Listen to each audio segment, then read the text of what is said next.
আসসালামু আলাইকুম এভরিওয়ান। আজকে আমি আপনাদের সাথে শেয়ার করব কম বেশি সবার পছন্দের ডিম পোস্ট রেসিপি। আচ্ছা যাই হোক, ডিম পোস্ট কিন্তু আমার খুবই ফেভারিট একটি খাবার। আমি এর জন্য ডিম পোস্টটি করার জন্য ফার্স্টে এখানে একটি ফ্রাই প্যান নিয়ে নিয়েছি। তারপর আমি এখানে দিয়ে দিলাম পরিমাণ মতো সয়াবিন তেল।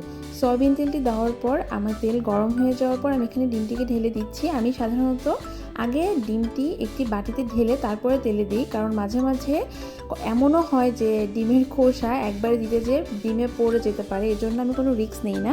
তারপরে এখানে দিয়ে দিলাম লবণ, বিট লবণ এবং মরিচের গুঁড়া দিয়ে আমি সুন্দরভাবে 30 সেকেন্ড ওয়েট করব ডিমটি এক পাশ হওয়ার জন্য।